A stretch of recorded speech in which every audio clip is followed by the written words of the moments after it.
রহমান রহিম। শেরপুর ৩ আসনের নির্বাচন গতকালকে অর্থাৎ ৯ এপ্রিল বৃহস্পতিবার অনুষ্ঠিত হয়েছে। এই নির্বাচনে ঝিনাইগাতি শ্রীবর্দীর আপামর জনসাধারণ সকলেই বিপুল ভোট দিয়ে আমাকে নির্বাচিত করেছেন। আমি সেই জন্য মহান রাব্বুল আলামিনের প্রতি আমি কৃতজ্ঞতা প্রকাশ করছি। সেই সঙ্গে কৃতজ্ঞতা প্রকাশ করছি আমার দলের প্রধানমন্ত্রী জনাব তারেক রহমান সাহেব। উনি আমাকে মনোনয়ন দিয়েছেন এবং সেই সঙ্গে নির্বাচনে সার্বিক সহযোগিতা করেছেন।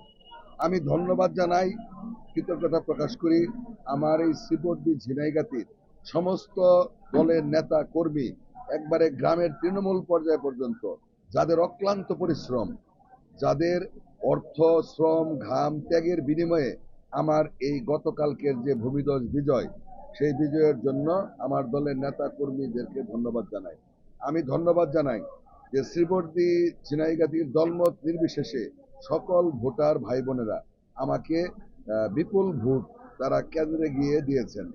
এই নির্বাচন আপনারা সকলে জানেন সুষ্ঠু হয়েছে, নিরপেক্ষ হয়েছে এবং ঝিনাইগাতি উপজেলায় প্রত্যেকটা কেন্দ্রে এই ঝিনাইগাতি উপজেলার নেতৃবৃন্দ এবং জনগণ আমাকে ভোট দিয়ে প্রত্যেকটা কেন্দ্রেই ফার্স্ট করেছে।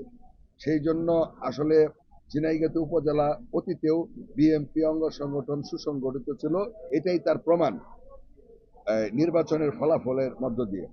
আমি এইটুকু বলতে পারি, নির্বাচনের পূর্বে যে প্রতিশ্রুতিগুলি দিয়েছিলাম আমার এই উপজেলার, বিশেষ করে বন্য হাতি এবং মানুষের যে দ্বন্দ্ব, এটা চিরস্থায়ীভাবে নিরসন করা, আমাদের নদী রক্ষার বাঁধ মহারশী নদী থেকে শুরু করে আমাদের হসপিটালের যে স্বাস্থ্যসেবা, আমাদের শিক্ষার কার্যক্রম, আমাদের যুবক তরুণদের জন্য খেলার মাঠ এবং কর্মসংস্থানের ব্যবস্থা করা, আমাদের কাঁচা রাস্তা পর্যাপ্ত পরিমাণে এখনো কাঁচা রাস্তা আছে, চলাচলের অনুপযুক্ত, এই কাঁচা রাস্তাগুলি পাকা করব ইনশাল্লাহ। এবং আমাদের ধর্মীয় প্রতিষ্ঠান, মুসলমান, হিন্দু, আদিবাসী, খ্রিস্টানদের এই প্রত্যেকটা প্রতিষ্ঠান বিগত 15 বছর সরকারি কোনো অনুদান পায় নাই। আমরা প্রত্যেকটা প্রতিষ্ঠানে আমরা অনুদানের ব্যবস্থা করব এবং আমাদের প্রধানমন্ত্রীর আমাদের যে প্রতিশ্রুতিগুলি আছে, আমাদের প্রধানমন্ত্রী বিশেষ করে ফ্যামিলি কার্ড, যেটা বাংলাদেশের সকল মহিলাদের মধ্যে সারা জাগাইছে, আমার এই ঝিনাইগাতিতেও ব্যাপক মহিলাদের উৎসাহ উদ্দীপনার কেন্দ্রবিন্দু ছিল ফ্যামিলি কার্ড। জরুরি ভিত্তিতে তড়িৎ গতিতে প্রত্যেকটা ইউনিয়নে যেন ফ্যামিলি কার্ড আসে।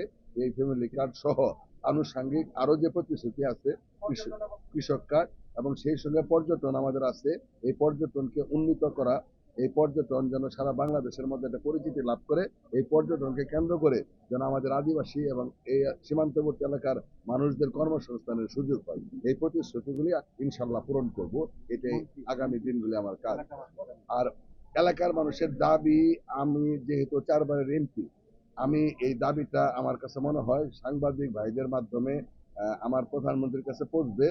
আমি প্রধানমন্ত্রী আমাকে যে জায়গায় রাখবেন, মাননীয় প্রধানমন্ত্রী উনি আমাকে স্নেহ করেন, উনি যে জায়গায় রাখবেন আমি আগামী 5 বছর আমার সর্বশক্তি দিয়ে উনার নির্দেশনা এবং উনার কর্মসূচি বাস্তবায়ন এবং সেই সঙ্গে উনার পরিকল্পনা আমি সর্বোচ্চ শক্তি দিয়ে আমি চেষ্টা করব পূরণ করার।